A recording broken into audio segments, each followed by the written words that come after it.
like to overcome stage fright caused by imposter syndrome, listen up. Welcome to Speakers Are Leaders podcast with Harry Sardinas and Lily Patrascu.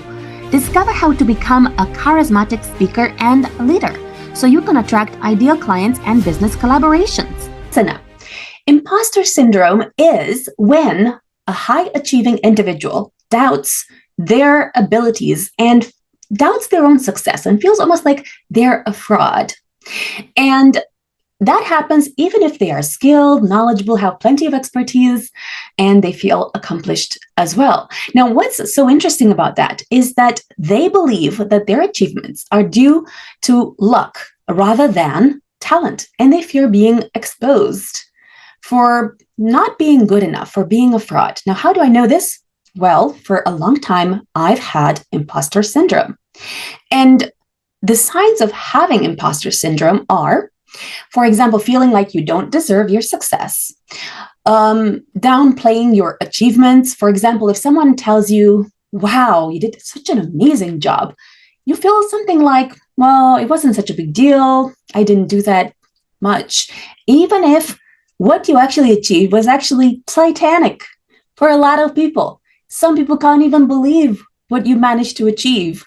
You put up large events or, I don't know, something that feels absolutely titanic for other people. For you, it's like, oh, it's no big deal. I mean, don't even mention it. And you'll also feel that, you compare yourself to others and you feel like in comparison to them, you're nowhere near. And you over-prepare or you procrastinate because really deep down you feel like you're not good enough. And you also try too hard because you want to prove yourself. You want to prove that you are good enough. And so because of that, you over-prepare, you try too hard, you work too hard, and you also brush off compliments as if, they don't really matter to you. And now there are 5 types of imposter syndrome. There's the perfectionist, someone who feels like a failure, even if they're not 100% perfect. Okay, now I would say I'm definitely a perfectionist. And absolutely, this is right. One of the things that Lily has, and sometimes that's a measurement of her success, but also her biggest enemy is that everything has to be perfect, and it takes longer to prepare than usual. That is usually where, for me, I'm the opposite. I love the speed of implementation. So, yeah, go ahead. What's so interesting about making mistakes is that, for example, if you're a perfectionist like me, you will find mistakes unacceptable. And I mean, mistakes feel unacceptable when you make the mistakes and also when other people make mistakes as well.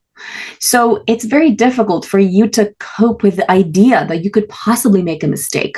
Okay, so for example, I remember that for many years, I used to really be afraid of speaking in public and speaking online because I'm from Romania, okay, and I'm not a native speaker of English. Now, if I ever was a little bit uncertain or if I was doubting that something was 100% correct, I would feel so terrified of making a mistake. Although after thinking about it, now I'm thinking, you know what?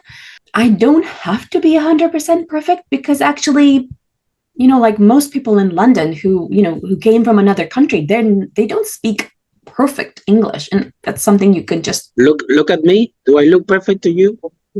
Do you think that I pronounce very good?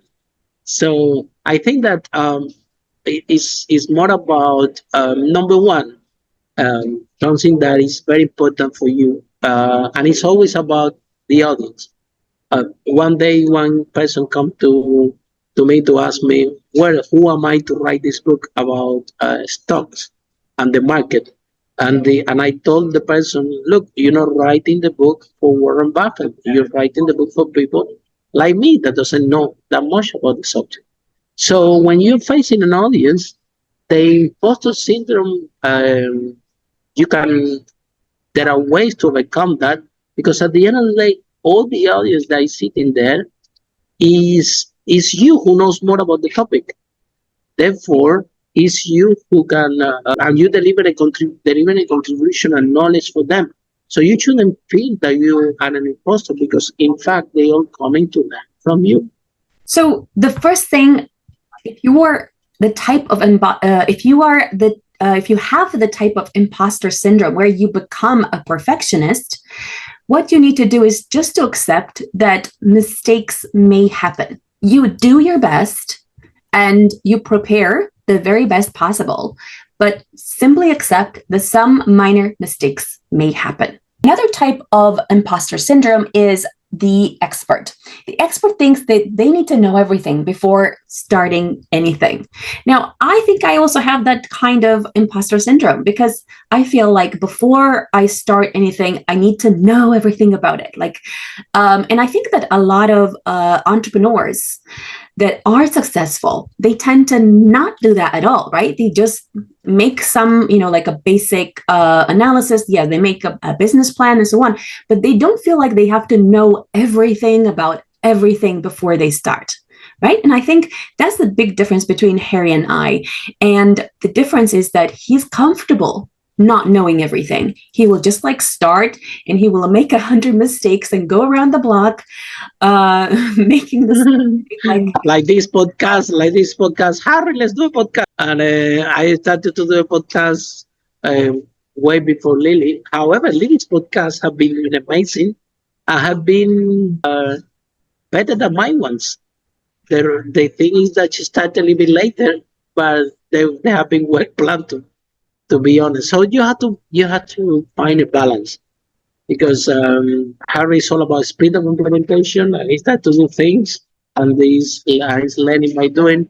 But also I think the planning that Lily brings and the perfectionist somehow it portrays the high quality and high commitment to the audience. So this is also important. So it's all about having the right balance. Another type of imposter syndrome is when you feel like you are the natural genius. What's the natural genius?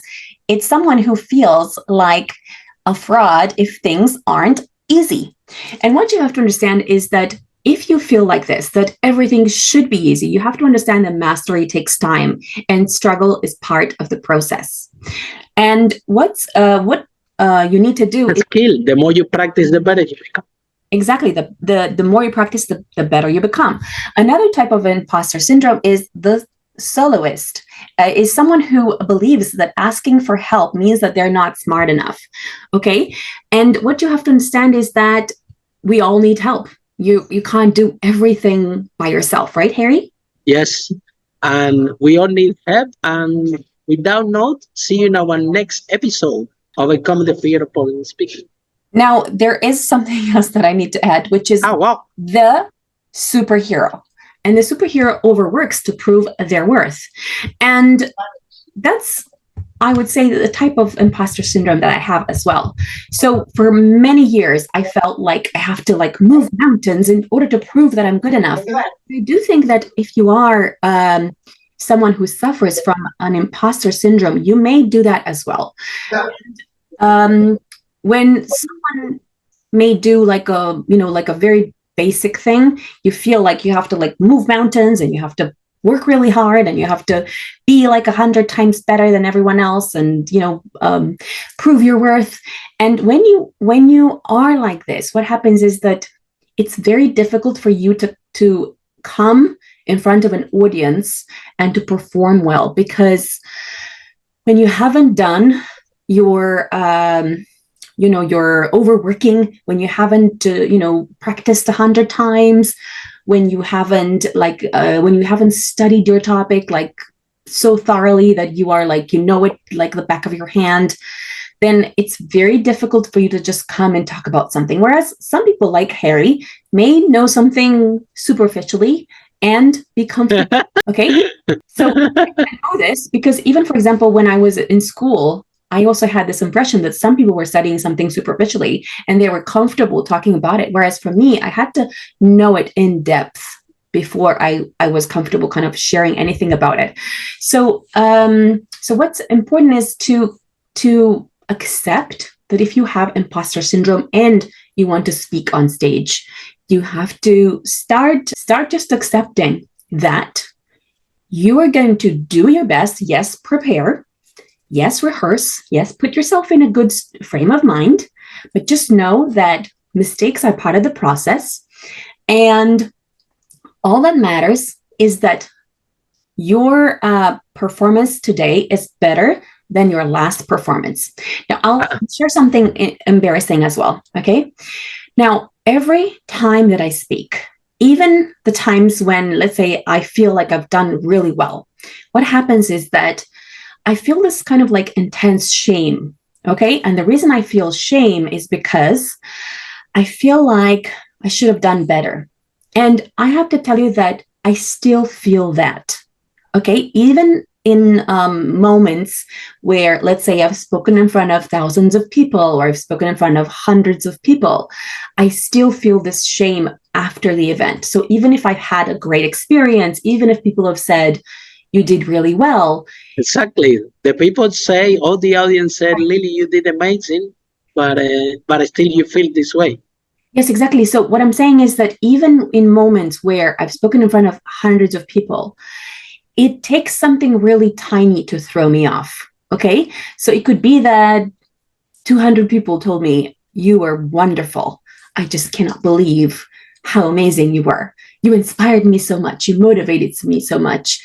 I got so much from what you said. It could take me only like one person to tell me, oh, by the way, you didn't do this or you didn't do that, or even if someone didn't say anything, it takes so little to actually throw me off my game and to kind of experience this moment of shame after the event, thinking about, oh my God, I don't think I did so well. Like this is something that I still have to work on myself, okay, to kind of not get this moment of shame, but it's something that I do get. And I think it's because the imposter syndrome, I'm not sure if it ever goes away. It's part of maybe. I think you need to deal with it. It will never go away. The imposter syndrome never goes away, and things have to be perfect. I don't think that it will never go away from you, Lily. I think you have to deal with it. Even this broadcast that we're doing right now is not going to be perfect. You see, right before I already got it, and still Lily has one more point. Does it really matter? No, because people are going to like you how you are, and people will understand that things doesn't need to be perfect. That what we're having is a conversation, and we are normal people trying to convey a message across. And mistakes can be done, but however, we need to keep the main purpose of the broadcast. Yeah. So the important thing is that even if you are an experienced speaker, you may still feel a little bit of shame after the event if you have imposter syndrome, because part of you will still feel like you're not good enough. And with time, maybe with therapy, I don't know, this will go away. But for now, we harness confidence, yeah, because in the end of the day, what we want to share with all of you is don't be so hard on yourself, especially when people love you the way you are. I think that we are here to for a bigger purpose than ourselves. We are here to try to get the best message for the audience, for the people as a speaker, and it's our duty to deliver what made them happy. And in fact, if you do a talk like conference, you can see that the reaction of the public are happy, they enjoy it, and they have a great experience. We know, Lily and I, we know that we can have done 10 times better. We know that, yes, and sometimes we beat ourselves up because, oh, we should do this, and we be 10 times better. However, the way we do it, people love it anyway, they're having fun, and we have to be present to this. Now, one important thing to know is the reason I feel shame is because I always want to give a really great experience to the audience. So if I feel like I have disappointed the audience in some way, or if I feel like I should have done something better, it's like I'm the one that's holding myself accountable for it. And I also think that there's a part of this which kind of shows just how deeply I care about the experience of the audience and how deeply I want that they get the most out of everything that I've said. because it's so important to me that that everyone has a really great time and that everyone learns and everyone implements. And I think that the opposite could be true as well for people that, let's say, don't care if they did a good job. They don't care, let's say, if if the message landed well, if the message reached and touched the hearts of the audience. If they don't care about that, I do think that, in my opinion, it's just better to have imposter syndrome and to deeply care about your audience and to make the most of it. And then to, yes, if you have to feel the shame for something that you didn't do, experience that and then use that to become better. And that's what I use it for. Because these little moments of shame make me feel bad temporarily. But then I look at, okay, what am I going to do next? I'm going to make this presentation the best ever, so that every single time I continuously optimize, and because of that, my audience benefits from a better version of me every single time. So much so that I progress at a much faster rate than if I was just like, what the hell? This is going to be fine. I'm just going to like, well, no, I'm not doing that. I'm going to prepare and be the best. So to sum up, yeah, you can see the testimonial of Lily is, my opinion, in my professional opinion, one of the highest, more qualified speakers in the planet. You see, Lily has spoken in front of hundreds and thousands of people, and all the videos are in internet, so you can see how highly qualified and inspiring she is when she's speaking in audiences, not only online, but also in front of the audience. In my opinion, my professional opinion, is one of the highest well-trained speakers that is on the world, and still, as you can see, she has fear of imposter syndrome. So the point of the story is that this fear never goes away. It's present from everyone, from everybody. It doesn't matter your level, and what you need to do is to deal with it, and like Lynn shared, try to make a better version of yourself every time that you come online or on a stage. And that's all. Now, what else you can do is that you can reframe your mindset. Okay, so instead of thinking, oh, it's no big deal, if someone kind of gives you praise, think about all the great things that you did on stage and pat yourself on the back, because it's not just luck. It was a lot of hard work. Another thing you can do is mentor others, because when you mentor others, you're going to realize how amazing you are, and you're going to astonish yourself as well about, wow, you really know a lot. And other people will also say the same. The other thing is to give yourself praise. And for example, what I do now is I pass a mirror sometimes and I'm thinking, wow, I am absolutely incredible. And I really feel that. Okay. And I would say that before I used to feel, wow, I have these wrinkles, or I'm chubby, or I'm this, or I'm that. And now I don't look at myself this way. The way I look at myself is with appreciative eyes. And it's so important to look at yourself with praise and to say praise to yourself, because that way you elevate yourself and you reduce the feeling of imposter syndrome as well. And another thing you can do is you can keep a journal with affirmations and write positive things about yourself and repeat them as well. And the other thing is to continuously take action and continuously take opportunities, because speaking opportunities are plenty if you take at least one. And if you speak one time, what you'll find is that even if you were completely horrible on stage, what you'll find is that some people from the audience will feel somehow related to your experience. And even if, let's say, you were absolutely horrible on stage, they will still think, wow, I think that's quite interesting what you said about this or that. They have something in common with you, whether it was that you said you come from a certain city, or whether you do a property business, or whether there's some sort of element of commonality with the audience.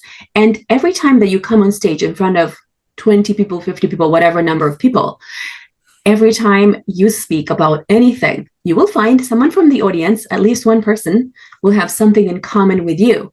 And that, even the courage of you speaking will give you, I'm not sure if to call it the upper hand, but definitely it will give you like an element of authority, okay?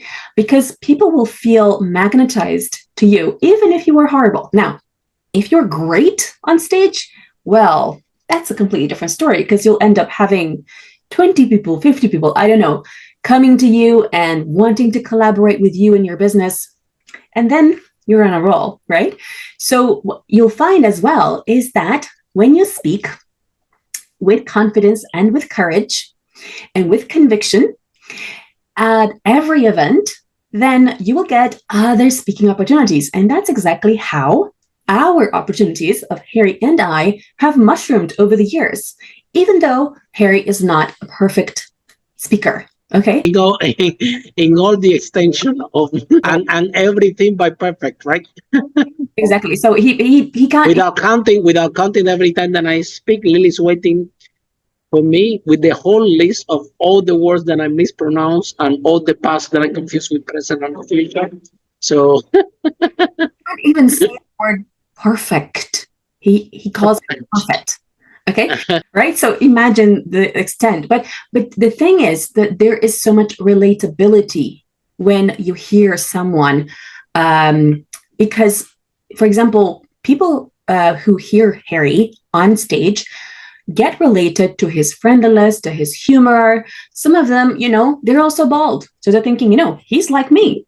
And I want to be like Harry because he's speaking. Yeah. Nobody's perfect, so they have someone imperfect in front of them. Yeah. Yeah. So exactly Of course they want to be loving. What you find is that, let's say if you're a bald guy and you see a bald guy on stage like Harry, then you're thinking, wow, look at him. He's bald and he's speaking and he has tons of courage and he's amazing and very funny on stage, despite the fact he's not perfect. And this exact thing makes him incredibly relatable, funny, charismatic, magnetizing for opportunities. So you need to be the same. Okay. So what I mean by that is that regardless of what you look like, regardless of what you wear, regardless of your business or anything, what you have to understand is that you are the only version of you. Okay. Right now. And this exact version of you is going to be attractive to various types of people in the audience.